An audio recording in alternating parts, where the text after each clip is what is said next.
Et nous sommes toujours en direct de la Serre à Paris, porte de Versailles, pour ce Forum Techno 2021. Cette fois, nous ouvrons une autre discussion avec vous, car nous vous invitons à poser vos questions sur le chat. C'est hyper simple à utiliser. Je les prendrai sur la petite tablette qui est à ma gauche pour poser vos questions à nos invités sur cette thématique, l'ouverture aux écosystèmes autour des travaux de la Banque des Territoires. Il se passe beaucoup de choses, vous allez le voir. Et pour en parler, je vais vous présenter, chers intervenants, en physique et à distance, car vous êtes 5. Bienvenue Blandine Calcio-Godino, à ma gauche. Comment allez-vous? Ça va? Ça va très bien, merci. Bienvenue. Merci. Vous êtes responsable du pôle écosystème et développement, justement à la Banque des Territoires. Donc bienvenue, on va justement un peu détailler avec vous votre rôle. À ma gauche, Marc Nianou, j'espère que je prononce bien.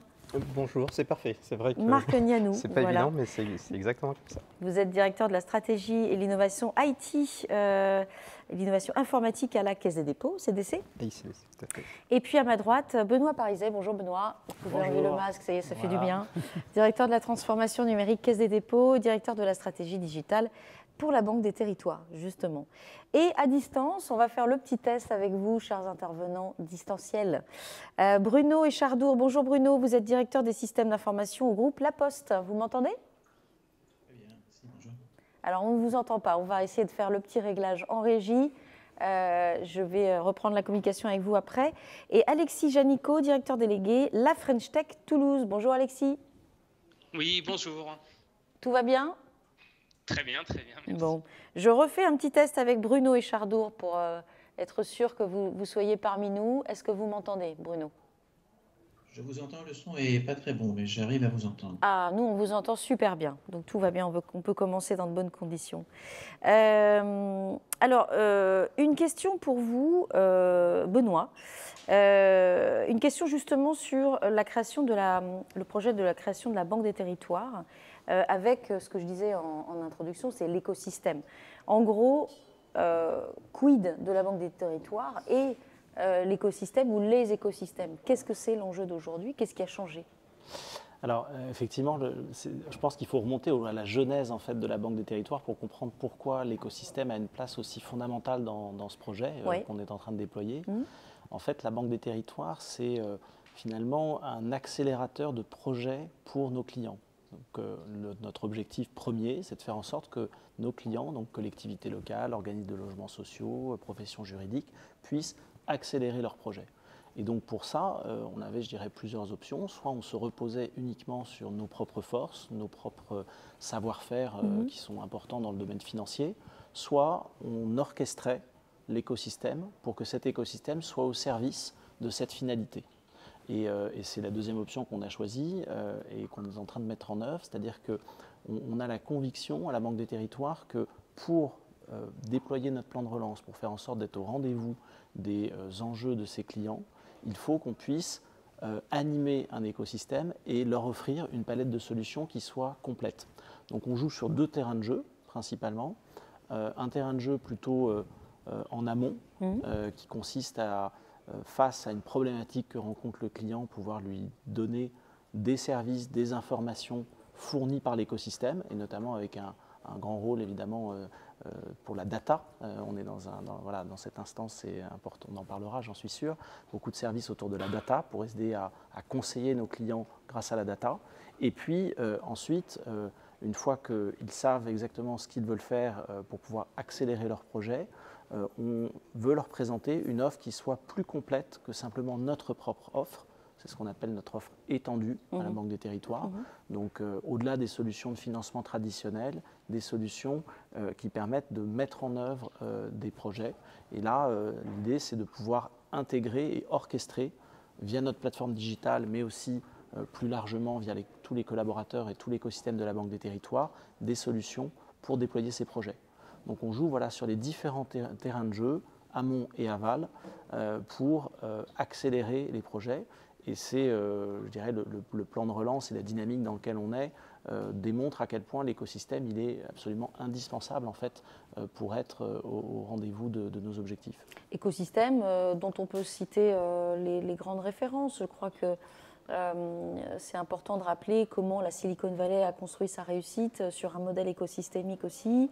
D'autres places mondiales jouent aussi de force en puissance et justement de partenariat ou d'alliance stratégique. C'est aussi ça votre enjeu? Oui, c'est sûr que vous faisiez référence à la Silicon Valley. On a intégré dans le projet Banque des Territoires une dimension technologique et digitale très très forte. Donc c'est sûr que l'inspiration, on va dire, technologique pour, j'allais dire, faire évoluer la Banque des Territoires vers une entreprise, soit une entreprise de plus en plus plateformisée, de plus en plus digitalisée, elle est là.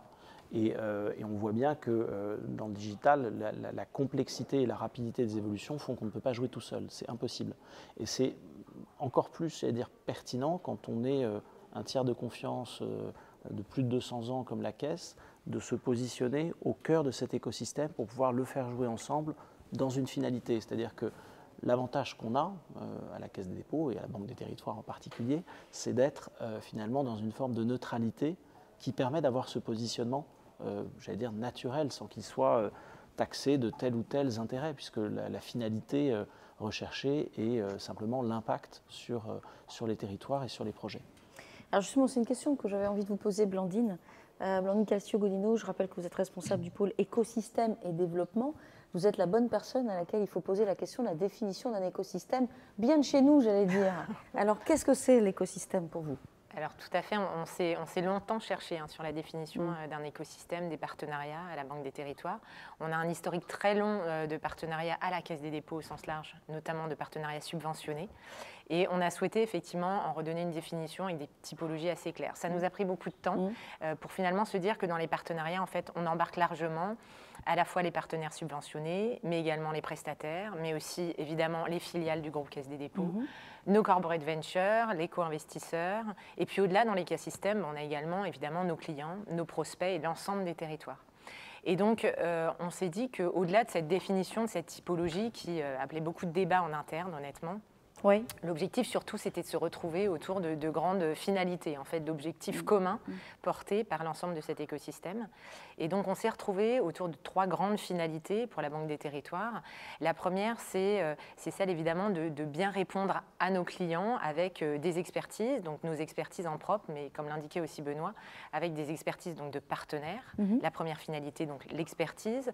La deuxième, c'est le développement de nouvelles offres justement pour ces clients, donc des offres, nos offres Banque des Territoires, mais aussi des offres qu'on va référencer dans une dynamique là, qui est plus une dynamique de marketplace, d'annuaire, qu'on a déjà commencé à mettre en œuvre d'ailleurs sur la plateforme Banque des Territoires, avec un annuaire Smart City qui est déjà en ligne et accessible.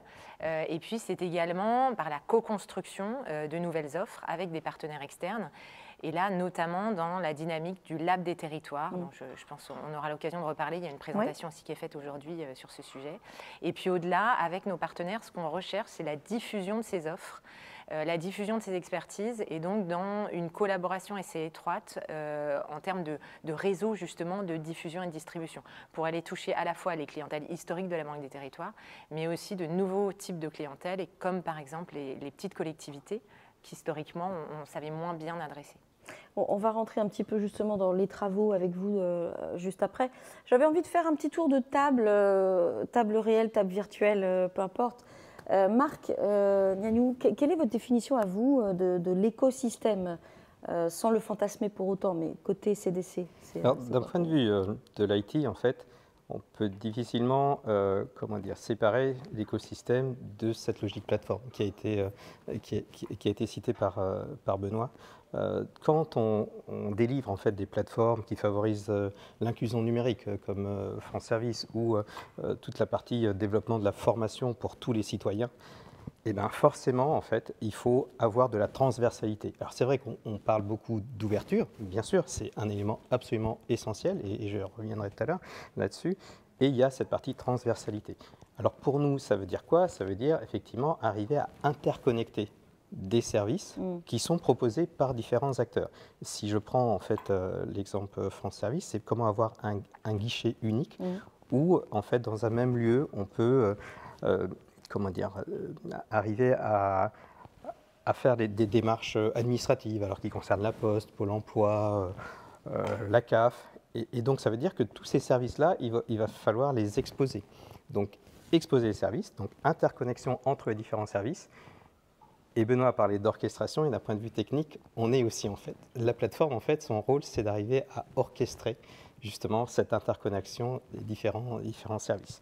Donc on est vraiment, on va dire, dans un, si je vais faire une analogie, un espèce de jeu de Lego où chaque acteur va amener en fait sa pièce de Lego, et puis il va falloir effectivement qu'on monte, qu'on assemble tout ça pour arriver à délivrer en fait un produit qui va apporter de la valeur ajoutée, et là pour le coup de la valeur ajoutée à tout le monde en fait, à tous les citoyens.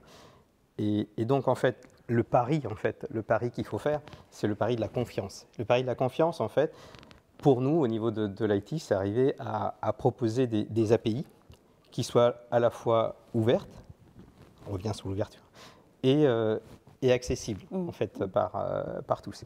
Donc dans le développement des plateformes, ce qu'on a réussi à faire, c'est effectivement embarquer ces partenaires qui proposaient ces services via des API, notamment avec la direction numérique de l'État, qui, via les startups d'État, propose des services. C'est très, très enrichissant en plus de travailler avec eux. Des services qu'on a bien sûr développés en interne et qui sont, on va dire, qui communiquent avec les autres services. Et puis aussi des services proposés par les startups en fait. Donc là, via effectivement des partenariats, notamment le partenariat innovation qu'on a, c'est comment adresser rapidement en fait ce type d'acteurs dans voilà, cet assemblage et cette composition en fait de différents services via, on va dire quelque part, ce mot magique pour nous qui est effectivement les API, les interconnexions de ces différentes API.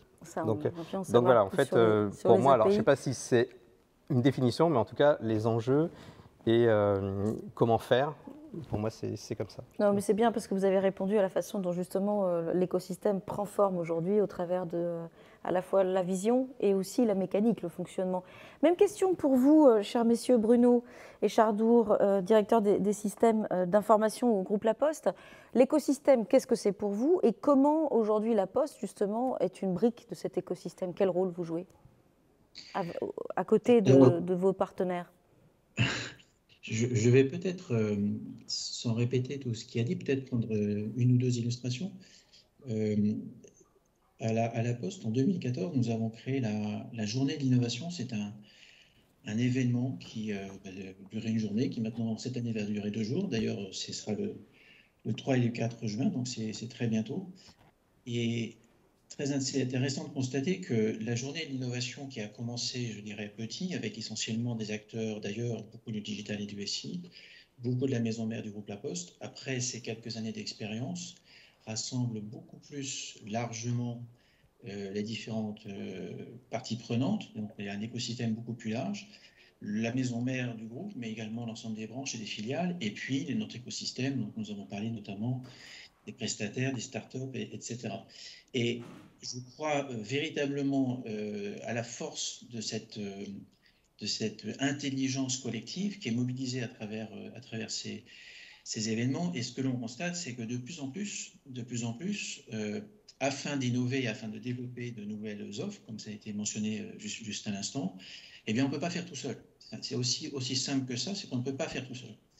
Et je peux citer un ou deux exemples qui seront donc d'ailleurs partagés en fin de semaine. Nous allons faire le point sur les innovations autour de la livraison par drone volant.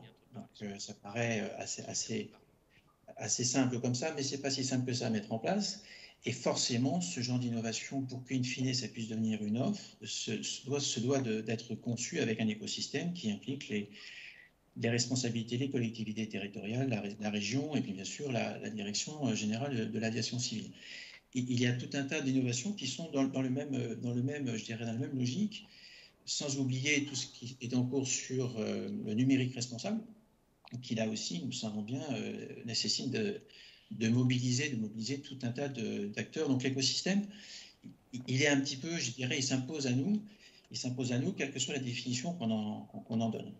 Et pour finir, peut-être une petite illustration qui pourrait presque ressembler à une anecdote, mais je pense que c'est bien illustratif de ce qui a été dit tout à l'heure par Marc, notamment autour de la transversalité.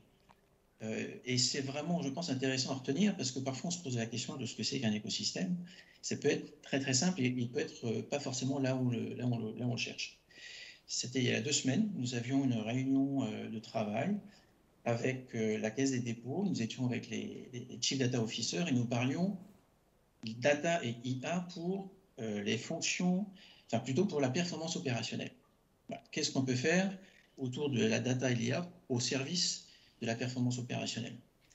On s'est quitté avec quelques bonnes idées, dont certaines idées qui n'ont rien à voir avec la performance opérationnelle, et en l'occurrence autour plutôt du partage des données sur les emprunts des territoires, des collectivités territoriales, avec une question dont je sais que les deux CDO ont commencé à en débattre, autour de est-ce qu'il y a vraiment des opportunités de partage de données pour aller plus loin dans cette, je dirais, cette analyse du comportement des emprunteurs territoriaux.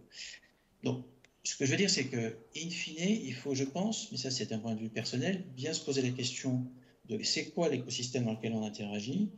Et pour revenir sur ce qui a été dit, la transversalité déjà, c'est assurer la transversalité sur son propre écosystème du grand pôle financier, pour nous d'ailleurs la Poste, fait déjà partie des premières étapes pour s'assurer qu'on a l'ensemble des parties prenantes mobilisées. Donc c'est avant tout une question d'ouverture, une question de coopération, et puis de transversalité, comme on l'a déjà dit. Bon, c'est bien, on peut confirmer qu'en tant que vous êtes déjà un écosystème, vous êtes d'accord sur les termes, la terminologie et les objectifs. Côté French Tech Toulouse, Alexis, comment vous intégrez-vous concrètement dans l'écosystème dont on parle avec les grands acteurs d'aujourd'hui? C'est vrai, c'est une sacrée question et probablement les biologistes sont ceux qui nous renseignent le mieux en fait sur ce que c'est qu'un écosystème et à quoi il sert, quelle est sa finalité. Sa finalité, c'est de permettre la survie des organismes vivants vraiment dans une optique vraiment naturelle. Voilà, pour revenir juste à l'étymologie des notions d'écosystème, ce qui est sûr, c'est que nous, au sein de la French Tech, en fait, on se présente vraiment comme un écosystème des startups, et donc on va rassembler en fait l'ensemble des acteurs qui contribuent à la survie des startups ou à la vie des startups. Donc ça va depuis les acteurs initiaux, les laboratoires de recherche qui permettent de produire des premiers résultats de recherche qui vont aboutir sur des brevets, et après c'est l'ensemble des acteurs en fait qui vont contribuer au recrutement, au financement, à l'ensemble des enjeux en fait de l'entreprise.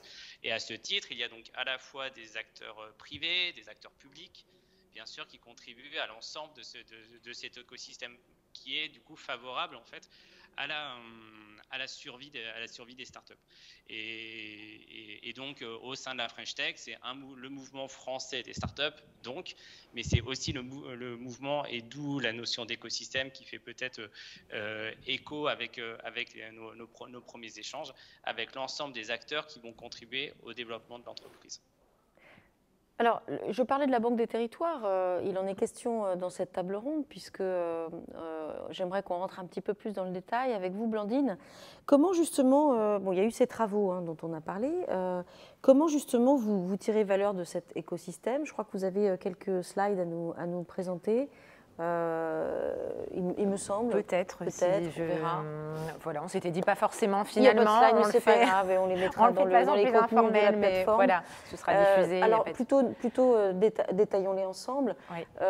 Comment concrètement, quel type d'action, les initiatives, peut-être les nouvelles alliances, est-ce qu'on peut en savoir un petit peu plus? Tout à fait. Alors c'est vrai que ça peut étonner effectivement qu'on parle encore de stratégie écosystème 3 ans après le lancement de la Banque des Territoires. En fait, on a fait de l'écosystème dès le lancement. C'est ce qu'a indiqué aussi Benoît. C'était un des gros objectifs en lançant la Banque des Territoires. Et on a souhaité le mettre en œuvre justement de façon opérationnelle en construisant au fur et à mesure cette stratégie. Ça a été clairement dans l'ADN et du pôle que je pilote pour justement commencer à structurer des propositions de valeur pour les partenaires, à leur apporter vraiment quelque chose. On attend beaucoup de cet écosystème, il faut aussi qu'on soit dans une dynamique justement également d'apporter de la valeur à ses partenaires. Historiquement, c'est surtout un soutien institutionnel et un soutien financier de la Banque des Territoires. Mais il y a aussi beaucoup de demandes de nos partenaires qui souhaitent mieux connaître nos offres, qui souhaitent être mis en réseau avec des partenaires, co-construire des projets innovants et puis évidemment également avoir accès à nos clients et à notre réseau de distribution. Et donc, c'est ce sur quoi on a travaillé de façon très opérationnelle en mettant en place plusieurs dispositifs. Donc, d'abord, le dispositif du Lab des territoires, dont j'ai déjà un petit peu parlé, qui est notre dispositif d'innovation ouverte et qui permet, à partir d'un besoin très précis d'un client de la Banque des territoires, d'aller sourcer en fait un service innovant sur le marché, donc un service d'une start-up ou d'un grand groupe. Et on va alors co-construire en fait une réponse adaptée aux besoins du client, à la fois avec le client lui-même et puis avec l'acteur externe. Une illustration, c'est par exemple le service DataVis Cœur de Ville, qui est déjà en ligne évidemment sur notre plateforme Banque des Territoires, qu'on va décliner maintenant également sur le programme Petite Ville de demain. Et l'objectif de ce service, c'est de permettre aux collectivités de ces programmes de bénéficier d'un diagnostic territorial très simple en ligne avec un ensemble de données. On sait que la donnée est clé, donc de données territoriales à la fois au niveau de la démographie, de l'habitat, de l'économie, pour pouvoir justement mieux piloter son programme d'action au niveau territorial. Donc ça, c'est un service qu'on a développé avec le Lab des territoires. On a également un dispositif qui, pour le coup, est bien réel et concret, qu'on a lancé il y a 15 jours, qui s'appelle le Hub des territoires et qui est un lieu, le lieu de rassemblement de nos partenaires, de nos clients, au niveau de la Banque des Territoires, qui est l'espace d'échange et développement de la Banque des Territoires, où là, l'idée, c'est à la fois d'inspirer, mais également de stimuler des échanges, et puis aussi d'aller déclencher des projets, vraiment des projets dans les territoires, d'amener de vrais, ce qu'on appelle des réussites territoriales, avec justement cette dynamique d'écosystème et ces échanges avec ses partenaires et avec ses clients. Et puis peut-être le troisième dispositif également qu'on anime, c'est le programme Smart City et Innovation Territoriale de la Banque des Territoires. Ce programme Smart City, en fait, l'objectif, c'est justement de rassembler autour de ces enjeux, notamment de ces enjeux de la ville intelligente, avec à la fois les métiers de la Banque des Territoires, mais également notre DSI, Informatique CDC bien sûr, et puis nos filiales, nos corporate ventures, pour bien connaître ces sujets. On a eu beaucoup de sujets, par exemple, de travaux qui ont été menés sur la gestion des flux dans la ville, évidemment également sur la data, qui a été encore plus majeure et depuis ces dernières années. Et au-delà de ça, c'est expérimenter. Donc, on soutient un certain nombre de projets Smart City. Et puis, derrière, c'est déployer, évidemment, à grande échelle ces projets territoriaux. Donc, voilà un petit peu en termes d'illustration concrète des actions de la Banque des Territoires. La Banque des Territoires qui a été fondée il y a 4 ans, c'est ça. Voilà. Avec quasiment l'anniversaire. C'est ça, je crois, oui, il me semble, oui, c'est ça. Alors, les écosystèmes, c'est pour ça que j'ai commencé ce tour de table par vous permettre de donner la définition d'un écosystème, parce que entre la Silicon Valley et la France, on ne parle pas du tout de la même chose, encore moins de ces écosystèmes en Asie. Mais il y a quand même des critères de performance. Il y a quelques recettes, on va dire. Comment aujourd'hui, est-ce que vous pensez qu'on a une recette qui fonctionne? Et si oui, qu'est-ce qu'on y met? Quel sel, quel poivre, quelles épices? Parce qu'il y a des atouts, mais il y a quand même encore des choses à organiser. Vous êtes un acteur, et tous ceux qui sont autour de, que ce soit la French Tech Toulouse, vous êtes des acteurs de cette réussite, mais qui reste encore à rendre encore plus visible et performante pour on fasse émerger des champions qui auront la taille et les rênes pour lutter contre les dominations extérieures. Alors, je vais continuer la métaphore culinaire puisque vous l'avez entamée. Un écosystème, comme vous dites, c'est une recette et il faut bien doser les ingrédients et on peut très vite passer de quelque chose de réussi à quelque chose d'immangeable. Enfin, l'alchimie, le dosage est extrêmement difficile. Et c'est pour ça que, comme le soulignait Blandine, on est dans une logique très test and learn. C'est-à-dire on essaye de rajouter un petit ingrédient, puis on voit ce que ça donne, on en rajoute d'autres, etc. Moi, si je prends un peu de recul sur ces quelques années là où on a fait du chemin donc, sur l'écosystème Banque des Territoires, il y a 3 facteurs clés que je vois pour que la recette et des chances de marché. Et il faut rester très humble parce que voilà, c'est un process qui est en permanence, doit être en permanence entretenu. Ouais, en fait. C'est pas, oui, ça s'entretient. C'est pas le gâteau, il n'est pas fini à un moment donné. Il faut en permanence rajouter des choses pour que ça continue à prendre. Donc 3 facteurs clés, moi que je vois. Le premier, c'est il faut que ce soit clairement affiché et communiqué comme étant une ambition stratégique clé pour l'organisation. Enfin, on ne peut pas faire de l'écosystème, j'allais dire, à côté ou en marge ou en plus de son business. Ça doit être un objectif prioritairement posé pour l'organisation dans sa stratégie, dans son chaînage marketing, commercial, etc. Donc vraiment au cœur de l'organisation et un objectif d'entreprise en tant que tel. Ça, c'est la première facteur clé de succès. Deuxième facteur clé, c'est que je crois qu'il faut être extrêmement clair vis-à-vis de nos partenaires. Que ce soit des startups, des grands groupes, des partenaires publics comme on les a avec la French Tech, des partenaires privés, des têtes d'écosystème ou au contraire des morceaux d'écosystème ou des partenaires eux-mêmes d'écosystème, ils attendent qu'on soit clair sur ce qu'on peut leur apporter, que ce soit simple, ce qu'on peut pas leur apporter également. Il faut être clair pour dire écoutez, ça on ne peut pas faire ou c'est pas nos priorités, revenez nous voir après, et que ce soit clairement communiqué avec une proposition de valeur comme le mentionnait Blandine qui doit être claire, qui doit s'intégrer dans un parcours partenaire. Ça, c'est vrai que c'est un point important, c'est-à-dire que souvent on pense plateforme, relation entre clients, deux types de clients, éventuellement avec un collaborateur au centre pour qui on pense une proposition de valeur, mais il y a aussi la proposition de valeur pour le partenaire en tant que tel. Donc ça, c'est vraiment le deuxième facteur clé, avec vraiment cette logique de simplicité qui doit être au cœur. Et puis le troisième facteur clé, c'est d'avoir de bons cuisiniers, bonnes cuisinières, c'est-à-dire des gens qui pensent partenariat et qui pensent partenariat gagnant-gagnant. Si on j'allais dire, triche avec l'écosystème en cherchant à lui prendre plus qu'on lui donne, il vous le rend très très vite mal. Donc voilà, il y a un côté de comment est-ce que je ne suis pas en négociation avec un écosystème, mais je suis vraiment en partenariat avec cet écosystème pour dire voilà, par rapport à nos objectifs, où est-ce qu'on se retrouve en commun pour faire quelque chose. Et là, l'alchimie se crée et ça avance. Donc pour moi, c'est un peu les trois, ce n'est pas vraiment des ingrédients, mais en tout cas les trois clés du livre de cuisine sur lequel il faut en permanence veiller, quoi, voilà, mais qui est un travail de tous les instants. Quand on parle écosystème, je l'ai appris durant différents reportages, on parle de bouillon finalement.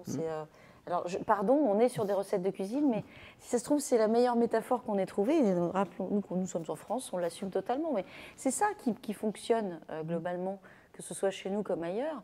C'est le fait, par exemple, que, et là je ne parle pas à moi toute seule, ce sont des choses qu'on partage ensemble, c'est par exemple le fait d'être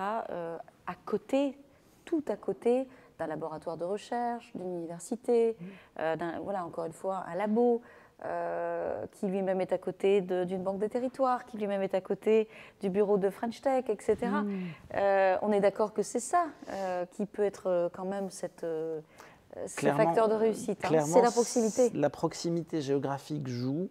Il y a également la proximité culturelle qui joue. C'est-à-dire qu'il faut avoir une forme de culture commune ou se retrouver sur une vision commune ou quelque chose de commun.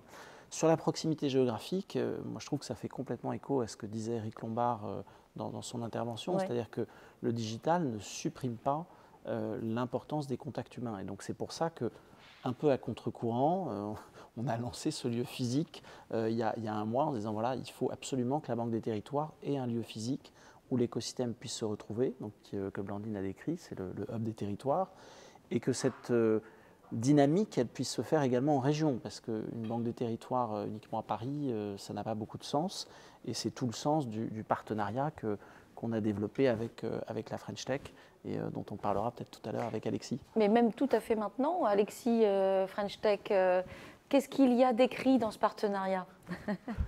Comment il se met en place? Il est vraiment au tout démarrage, donc il est en train de se mettre en place. Je pense que l'idée essentiellement, c'est de trouver des bonnes passerelles et des bonnes façons de travailler ensemble entre la French Tech et la Banque des Territoires. Pour, à titre voilà, juste de comparaison, pour imaginer ce qui pourrait être fait ensemble, on a mis en place dans les lieux totems dans lesquels la French Tech est présent, un lieu de rendez-vous, un lieu physique, vraiment. Donc là, je rejoins Benoît, le fait de pouvoir se rencontrer, c'est important. Et là, l'ensemble de notre écosystème est en attente de cela. Donc, dans les lieux totems de l'innovation, des startups à Toulouse, dans les 2 lieux dans lesquels nous sommes présents, eh bien, les acteurs publics qui le souhaitent, qui veulent aller à la rencontre des startups peuvent organiser des permanences. Donc, dans nos bureaux, eh bien, tous les jours, on a des représentants de l'URSSAF, des représentants de la Banque de France, des représentants des différentes collectivités territoriales, la région, la métropole, on a des représentants de BPI France, etc. Donc, on a un peu plus près d'une trentaine d'acteurs publics ici à Toulouse qui participent aux permanences. Et ensuite, la deuxième chose, je pense que vers laquelle on tend, c'est toujours dans la même dynamique logique que celle que j'exprimais au tout début, à savoir qu'un écosystème, c'est un ensemble d'acteurs qui contribuent vraiment au développement des entreprises et des startups, c'est de contribuer aussi à une meilleure connaissance de ce que les acteurs publics peuvent apporter aux startups. Je pense qu'il y a eu il y a eu pas mal d'incompréhension et probablement des enjeux un peu culturels aussi de comprendre ce qu'un acteur public peut apporter aux startups.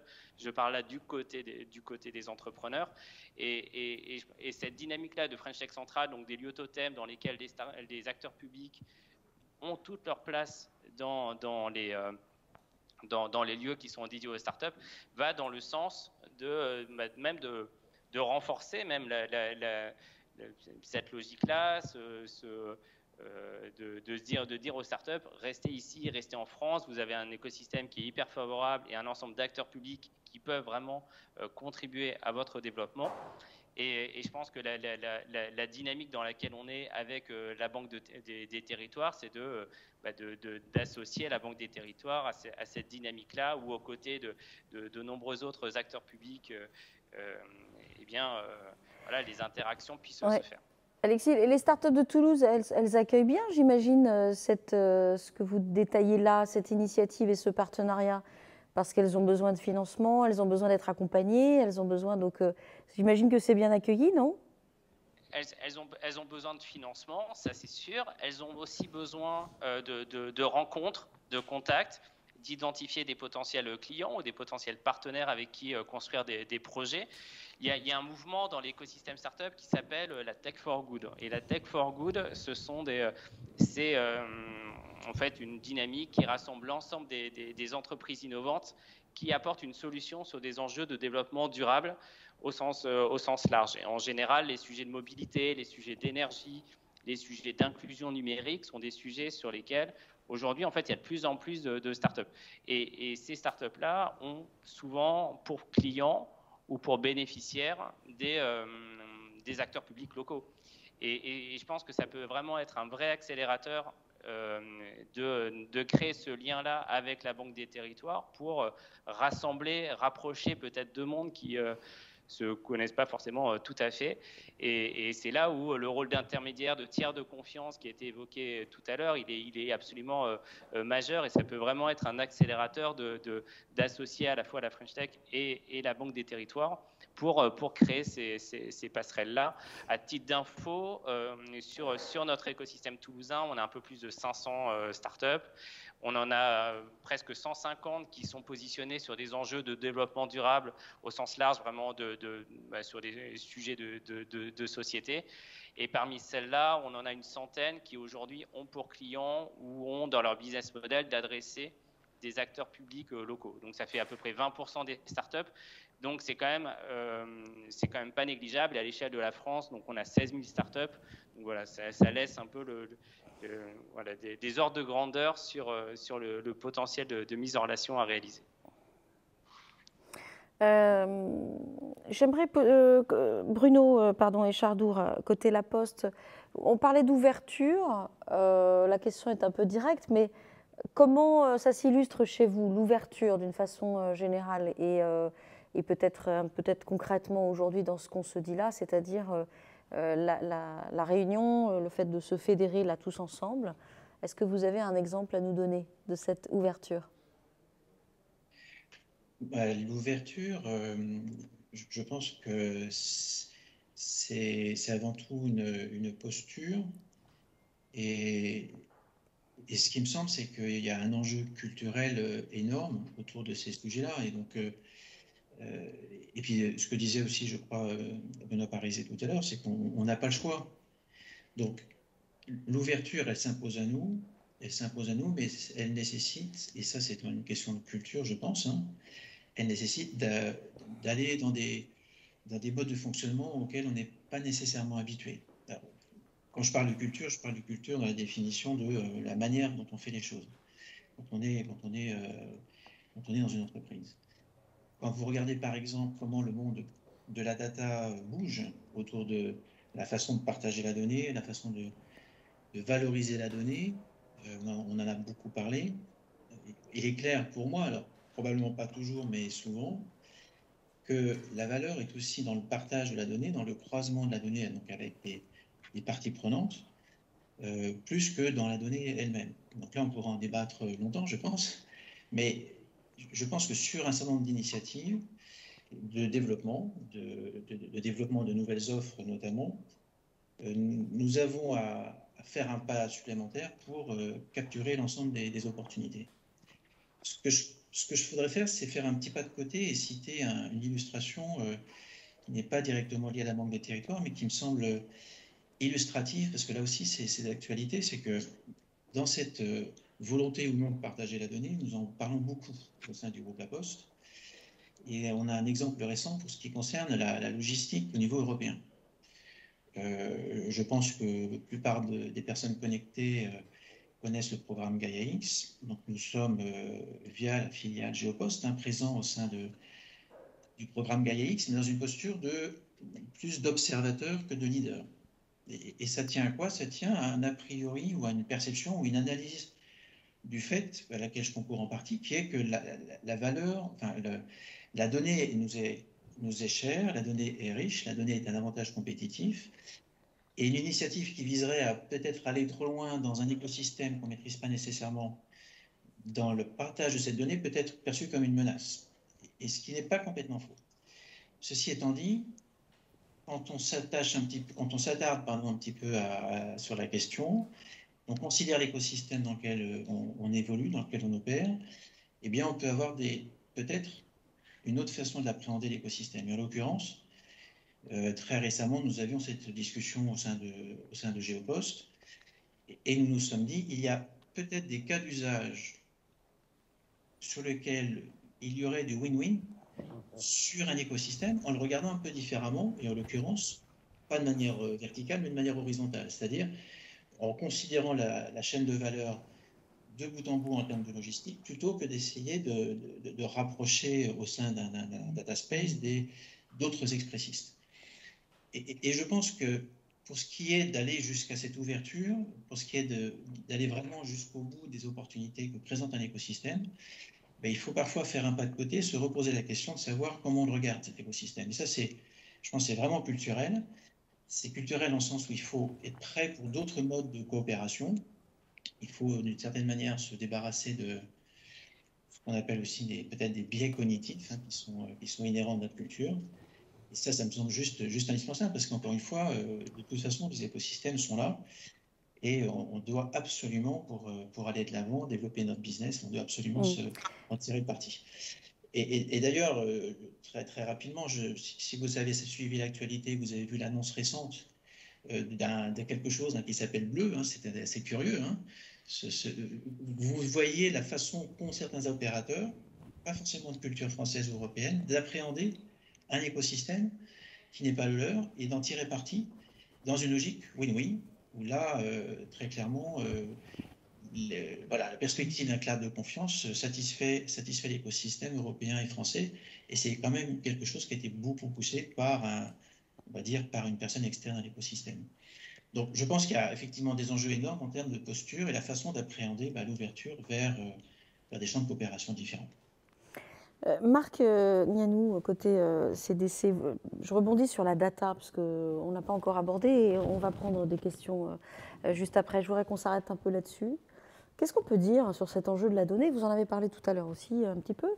Est-ce qu'on parle d'open data? Est-ce qu'on parle d'informations à se partager? Est-ce que tout ça fonctionne très bien? Comment intégrer ce sujet data là, dans la discussion? Alors, ce qui a été dit par les uns et les autres, c'est vrai que le sujet data est un sujet essentiel. C'est-à-dire, c'est quasiment l'essence en fait de la valeur. Oui. Donc, alors, on va parler de culture. Tout à l'heure, je parlais de la confiance avec les API. Là, il faut vraiment parler de culture, on va appeler data-driven. Et je pense que il faut vraiment arriver à parler justement de culture. Pourquoi? Parce qu'on se rend compte que des data, quand on les possède, eh ben, on a du mal à les partager.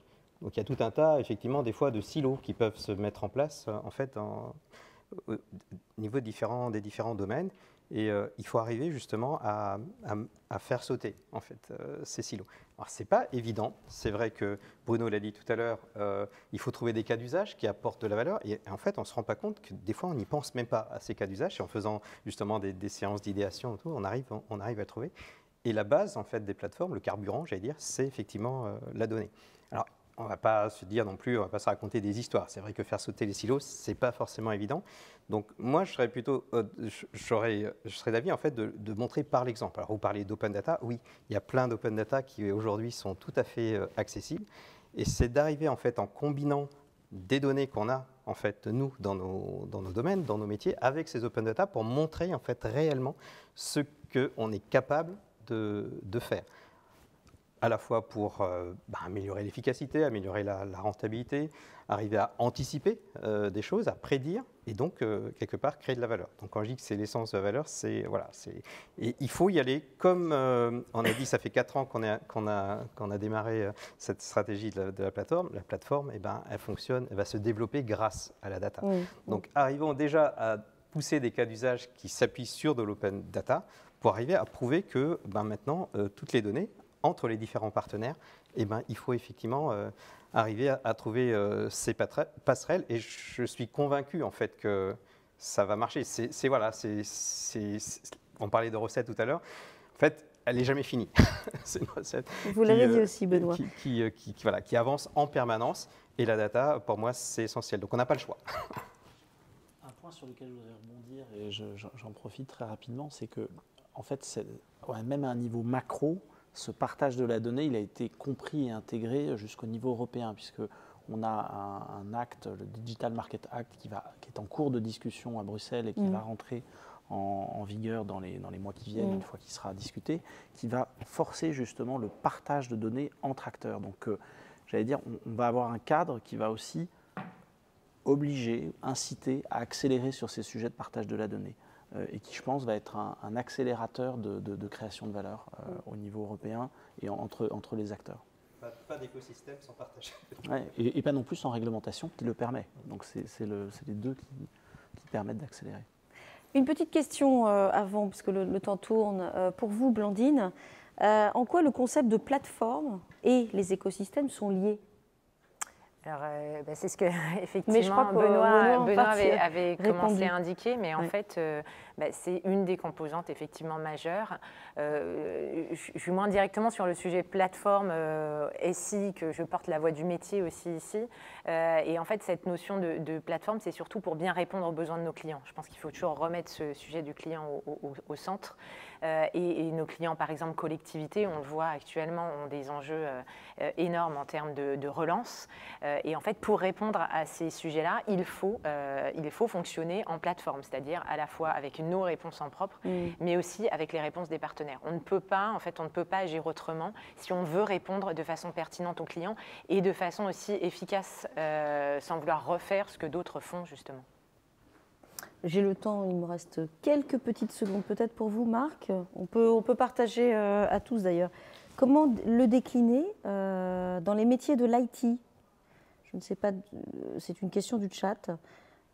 Comment ce concept, je pense, de plateforme écosystème, en fait, ce qu'on avait dit, comment le cascader dans les métiers de l'IT? Vous voulez répondre à cette question? Oui, je peux répondre. En fait, pour compléter ce que j'ai déjà dit à la fois par rapport aux API, par rapport à la data, je pense que dans les métiers de l'IT, alors on va parler peut-être pas d'écosystème, mais il y a tout un tas en fait d'inputs qui ont permis cela. Alors, après, même si on va dire c'est hors sujet, je veux dire, quand on pousse l'agilité, on pousse en fait plusieurs personnes à travailler ensemble vers un objectif et vers de la création de valeur. Alors, on peut constituer les équipes soit avec des personnes internes, soit avec des personnes effectivement qui viennent de ces différents horizons, donc avec les différents partenaires.